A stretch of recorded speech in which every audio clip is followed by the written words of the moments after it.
Great stuff. Thanks, Thomas. Thomas, can I just start with sort of an injury update? As I think I did the last time we spoke, you've been hit by a number of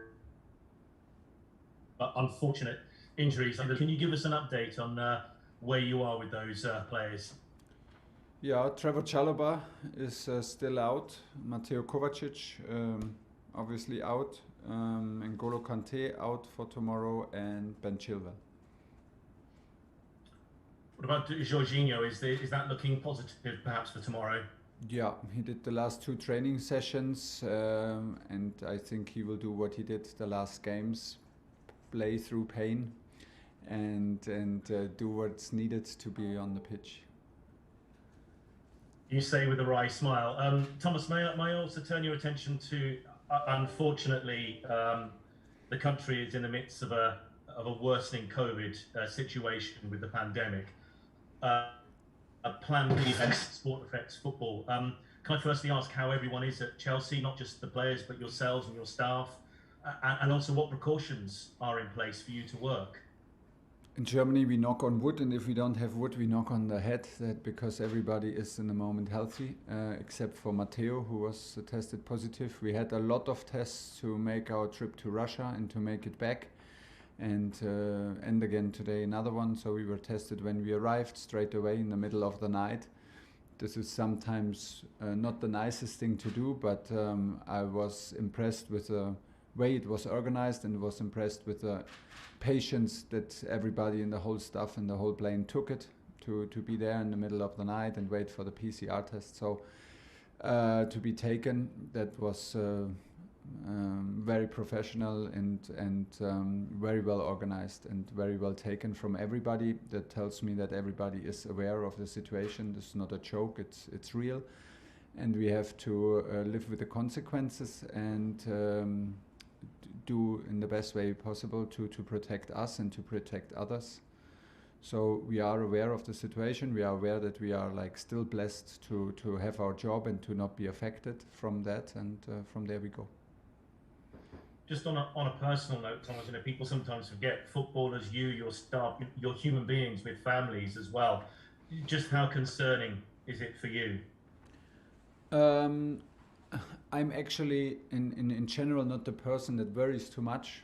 So I believe in also in luck, and I believe in the good side of life. And in the moment, of me personally, I'm happy not to have it, and I'm happy to be protected, and I take care in the best way possible. But of course, I think it is worrying for everybody out there if you have kids that go to school and situations constantly change, and you cannot live without contact except for lockdown, but we have no lockdown in the moment. I'm of course in contact with a lot of people that we work with and when we travel, so we are very careful. But I'm personally not living in fear or concerned, but very aware of the situation. Thomas, just onto football matters. In all competitions, you've won 3 out of your last 7. I think it's fair to say you were frustrated at the close of after the game against Zenit. Just how concerned, frustrated are you by the form that you find yourself in right now, compared with maybe where you want to be? Yeah, for me it's more about the last 3 games. It's more about the Watford game, the West Ham United game, and the Zenit game, and the way we played was like I said, the first time that we had the feeling that we were not ready to play the game in Watford and to match the intensity right from the start that Watford brought to the game. We escaped. Nevertheless, we managed to win. We managed to grow at least into the game on a acceptable level. West Ham was in first half a very good game. Second half, okay match, but a terrible result for us. And now we had a lot of changes. So every match, we had a lot of changes and let a win slip through the fingers in the very last minute. Let's be honest, if you have the lead 4 times in 2 matches and and you escape with 1 point and 6 goals conceded, it's not the moment to look away and pretend nothing's happening. It is happening, and I think it's still a matter of details. It's still a matter of small things, and not to worry about the big pictures. There are reasons for it. Of course, we played in Zenit without any central midfielder who is used to play in central midfield. The same a bit for Watford, and yeah, from here we go. But still, you can also you find a lot of arguments why it's like this. In the end, we are not happy. The performances are not horrible. The performances are not bad. They are in some moments average, and average looks kind of horrible when you play for Chelsea. So and work for Chelsea, this can happen. And it's good that it's like this, and it's good that it feels like this, because we try to be on highest level. We try to compete on highest level, so we should not be surprised.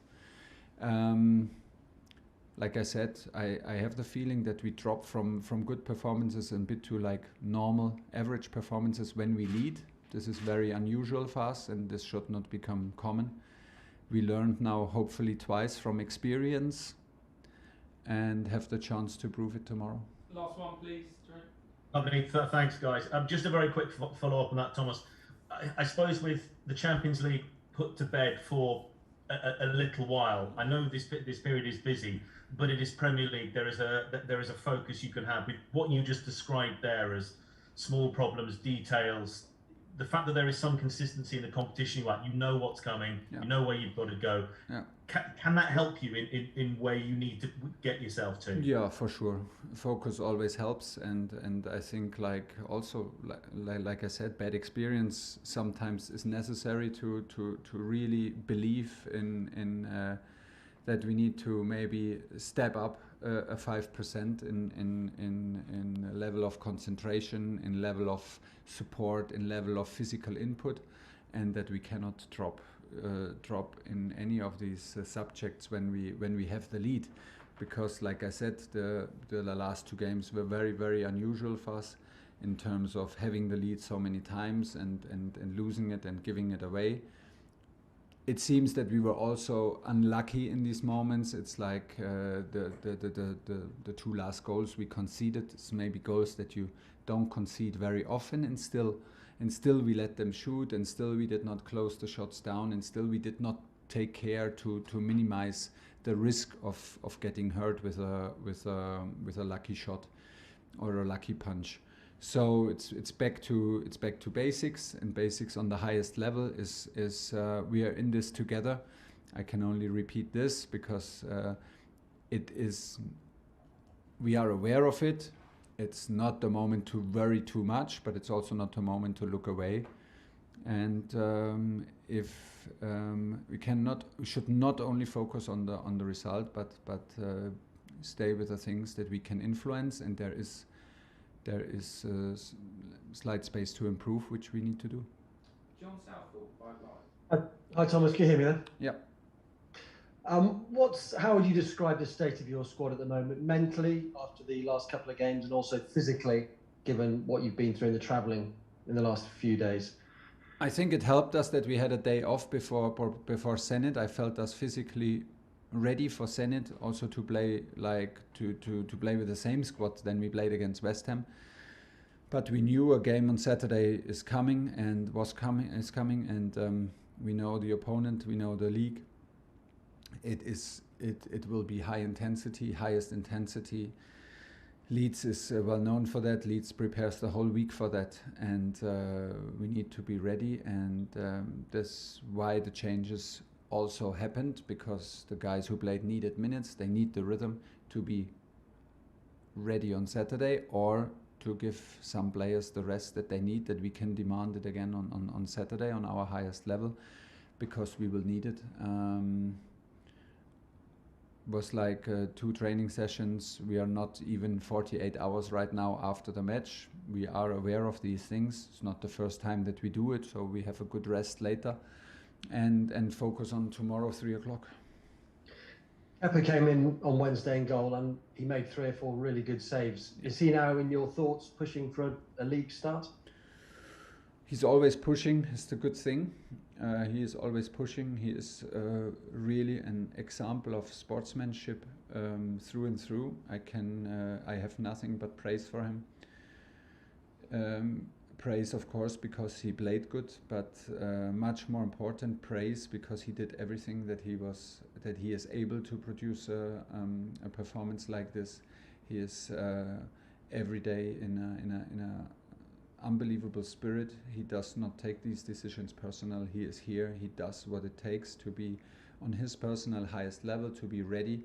And this is an example how sport should be, team sport should be on highest level and at Chelsea.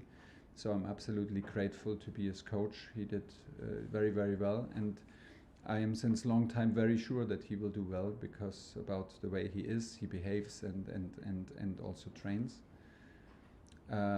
Still, we have of course a competition, and still is the decision, if nothing crazy happens tonight at the hotel, that Edu starts tomorrow. Nothing has changed at the moment from there. Jorginho, you say, is back tomorrow. Still no N'Golo Conte. How long do you think he's going to be out for? Is he close to coming back? Are you worried by the injuries he's picking up? We are always worried when we have to live and play without N'Golo, because he's exceptional and unique player all over the world. This is my personal opinion. You cannot find a second N'Golo, so of course we are worried, but I'm also worried if he's just missing some days. Now is a slightly too long break again. We hope that he comes back on Tuesday to team training. James Sibunja, Talksport. Thomas, you mentioned yourself before the fact that in the last 3 matches you've conceded after taking the lead. How much of that do you think is a psychological issue rather than something more tactical and technical? I think it's that. It's my personal opinion. There are not too many reasons why it should be a tactical problem, because we did not change in after the lead. But in general, even on the sideline, I had the feeling that we changed a bit in feeling maybe a bit too safe, in feeling that that it's enough to play okay, to invest on a okay level, like on a 90% level, and to still escape with a maximum output. In general, in life, it's about input. It's about input with not knowing what the outcome is. This is what makes life interesting. So, and this is what I think where we came from and where we were so good, to invest everything and not being sure what the outcome is. And we have to go back there. So to make ready that we invest in the details, in together as a group and as a whole team, that we invest more. And invest is not only by running, not only by sprinting, not only physical. It's also a matter of concentration, of focus, of support, of positioning, that we stay in these matches and we make sure that these goals are decisive goals and the lead is a decisive lead. We have to make sure. We cannot gamble on it. We cannot be sure about it. We cannot hope for it. That's not us. And we should not go backwards and adjust our behavior from the scoreboard. We are more than happy to take the risk to invest everything, and then we see what the outcome is. This is a thing what it is about in football and maybe in life general, and we are happy to take these risks, and this is for me the next step. And do a lot of the problems you feel stem from the midfield changes you've had to make due to injuries? And secondly on that, can you give us an indication into the midfield combinations you're considering for tomorrow? Because of course Reece James started in midfield on Wednesday night. Yeah, Reece will start as a wing back and we will find another constellation. He helped us out. We took the match to see some things, because imagine if something happens tomorrow to Georgie, we need to have a solution, and for that we wanted to see it in real life, and we took the match in Zenit to check out Saul on a different position, to put Reece for his physical impact in the middle of the pitch, but there's no need for tomorrow to try these things. He will start as a wing back. Okay, last question in the broadcast, Alex Alger. Hi Thomas, how are you? Hi, I'm fine. Good. You've set the bar so high at Chelsea, but would you say that this is the most challenging time for you since you took over almost a year ago? No, it's for me it's a very short period where like we are a bit like concerned or not happy with how we approach things, or like that we have the feeling we can do better on a very high level. I agree. For me, it's not a long period. For me, it started in Watford, but even there we had a lot of changes. So I was like, yeah, but in the way. So I was aware that maybe things look not so precise or look not so smooth or like so well organized. But I was surprised that we for the first time were not ready, like physically, mentally not ready to play a Premier League match. That was a surprise there. West Ham was in general in another very particular match where we played very good in first half and had a good reaction after the equalizer again. But still, I can only repeat, it's these kinds of it's the 4 times the lead that we gave away that concerns me a little bit, because it's very unusual. I don't want to make it bigger than it is, but I also don't want to look away. It feels pretty challenging all the time, in a good way, to be coach and to coach on this kind of level. From my experience, I can say I always find it very challenging to keep things on track. Even the results are good, when sometimes results are a bit missing, get shaky. Sometimes the intervention is even more clear than what to do when things are good. So this is what's also normal, I think. Like there is not a big problem. We should not worry too much, but should also not look away. And this is what we do. And I still feel totally involved in everything. And this is how I genuinely feel, to be part of a team and be part of a group, and we will go through this together. So it's not a big issue at the moment. Last one, Alex. I know you're an admirer of Marcelo Bielsa. What are you expecting from his team tomorrow? I expect intensity. I expect runs, intensity, man marking in the opponent's half. A very, very unique approach to football and to playing games. It reminds me also a bit to Atalanta Bergamo. It's very unique. We need to be strong individual. We need to be very strong in connections of 2-3 players. This is how we can impose our quality, and this is what you need to do against his teams, against Leeds. And it will not stop. It will not stop until you're in the shower. So we need to be ready for that from first to last minute. Okay, at the end of the broadcast section,